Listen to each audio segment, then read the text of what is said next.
আমি আজকে খবর পেলাম এই যে বুনাগাতিতে লটারি হইতেছে, জুয়া। কথা কন আরো জোরে কোন।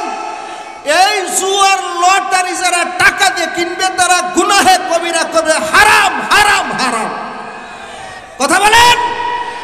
আজকে শুনলাম আমার ইউনিয়নে একজন হুন্ডা বিক্রি করে সব লটারি কিনছে, এক কিছুই পাইনি, একটা ফুটো পয়সাও পাইনি। কথা হয় না। আর একজন বড় শাড়ি বিক্রি করছে, আর একজন ধান বিক্রি করছে, আর একজন জোন বিক্রি করছে, জোন দিয়ে টাকা পাইছে, এটা দিয়ে লটারি কিনছে, বুঝছেন। আর একজন গাছ বিক্রি করছে। এই মুসলমান, এই লটারি দিয়া ধোঁকা দিয়া মুসলমানের পকেটের টাকা তারা দখল করছে। কথা বলেন ঠিক না? এই জন্য খবরদার আপনারা সচেতন করবেন জনগণকে।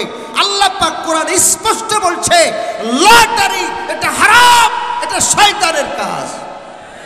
কার কাজ? সুতরাং যদি কেউ লটারি কিনে সে একজন শয়তানের দোসর।